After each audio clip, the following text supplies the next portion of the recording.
welcome back to my channel. Hope you're all doing well out there. Today we're going to head back to Leatherface territory, which means we're heading back to Texas, although this one was shot in California, but you know what I'm talking about.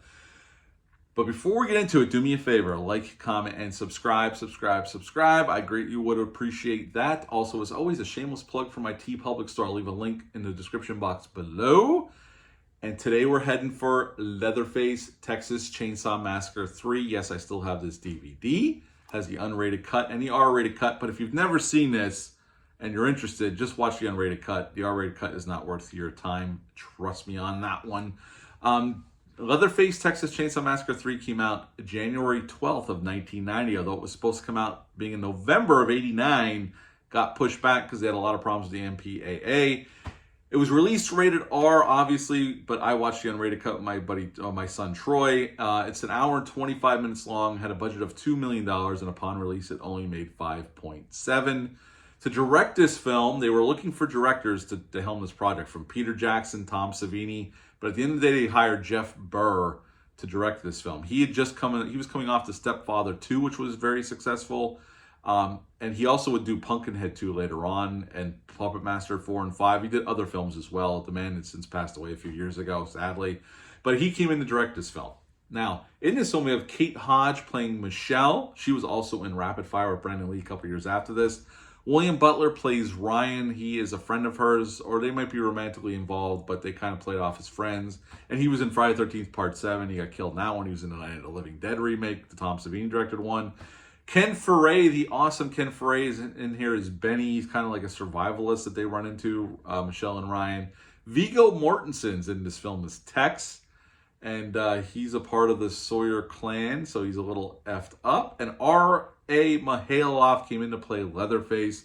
They did approach Gunnar Hansen. He turned him down, but Jeff Burr knew R.A. Mihailoff, so he brought him in to play Leatherface, and he is definitely a very effective Leatherface. I do like him quite a bit more than Bill Johnson from Part 2. No offense to Bill Johnson, but I like R.A. Mihailoff's version a lot better than his. Now, in this film, right in the beginning of the film sets the tone perfectly, at least in my opinion. We see somebody stitching together pieces of human face into a mask, which we know is Leatherface. Then we're introduced to Michelle and Ryan, and they are driving across country to Florida. And they're in Texas. They shot this in California, though. Much to the chagrin of Jeff Burr, he wanted to shoot in Texas, but New Line said, nope, no, son, you're not shooting in Texas. We're going to keep you in California so we can keep our thumbs on you, because this was a overly managed production, for sure. Watch the documentary. It's on YouTube. The shit they did to that man, poor guy. They were actually hoping this was going to be a replacement for the Nightmare on Elm Street franchise. That's why they picked up the rights to Texas Chainsaw. We'll get into that. And they run afoul of the Sawyer clan, this gas station. They run into Tex, who seems really nice. We find out later that he's part of the family. He's just as effed up as the rest of them. You know, Ryan gets killed. Bill Butler gets killed by another iconic horror monster. And Michelle has to fight for her life. They nail her hands to a chair. And then Benny saves the day by shooting up the house. You're going to ask yourself at the end of the film, how in the hell did Benny survive? And we'll talk about that in just a second. And Benny and Michelle drive off into the sunset, and that's the end of Leatherface, the Texas Chainsaw Massacre Part 3. What's it like about this film? Well, I think the cast is pretty damn good here, honestly. I like Kate Hodge. I always have whenever she popped up. She's good here as our final girl. William Butler is a horror staple. He's been in many, many horror projects, so it's cool seeing him here.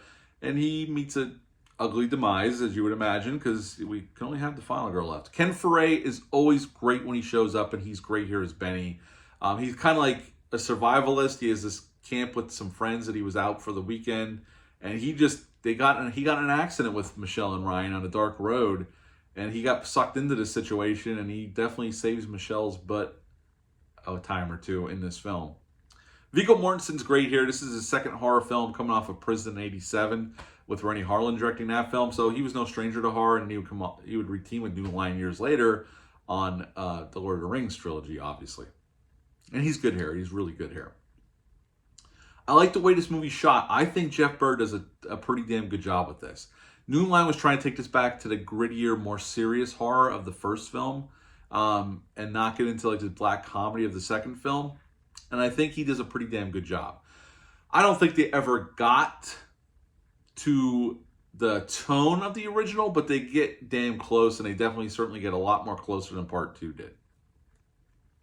There's some great gore gags here. K&B Effects did the makeup effects on this film. I like Leatherface's mask here. I think that looks really cool. I like when he's stitching a mask together. And you do see a cameo of Stretches in this film. Caroline Williams is in this film as a reporter in the beginning of the film when Michelle and Ryan are driving by the crime scene where they're finding a bunch of decomposing bodies, and she's on the scene doing a news report. So you will see Stretch just briefly in this film. So Caroline Williams did come back to play Stretch after Part 2. I like the new family Leatherface got. There's a little girl involved, which they allude to that might be Leatherface's daughter. They don't come out and spell it out for you, but they allude to it for sure. And there's a mother of the group, and we have a new cook where Tex helps out with cooking as well. So there's more family members here than the original 2 films. And I think everybody does a pretty damn good job here. Again, I think the acting's pretty good.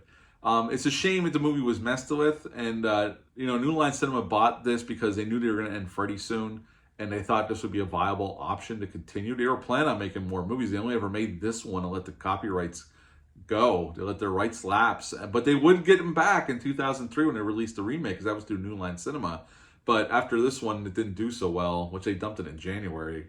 They let the rights expire, and it went back to Kim Henkel, and that's how I got to make Texas Chainsaw The Next Generation, because New Line said, we're not going to make any more of those, and that's why it happened the way it happened. On the downside, is this as good as the original? No, it's not. Jeff Burr tried his best, and he fought against a lot of tough, the studio was on him big time. We'll talk about that in a second. He tried his best, and I think out of the first 4 films, he was the one that got the closest to the tone of the original film. So hats off to him and his efforts here. I think he did a pretty damn good, solid job on this film, for sure. And I think, overall, I like this one. It's not perfect. I don't like it as much as the original film, but I do dig this sequel, for sure. And I like it a hell of a lot more than Part 2. So I'm not hiding my preference for this one. I do prefer this one over Part 2 by far. Hey everyone, this is going to be an insert into my review for Leatherface Texas Chainsaw Massacre 3. I forgot to mention this during the review. Benny's character, played by the great Ken Foray.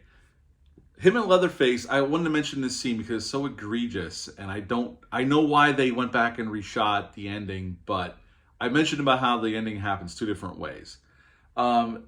Originally, Benny dies, and he's definitively dead, because we see him struggling with Leatherface in this pond.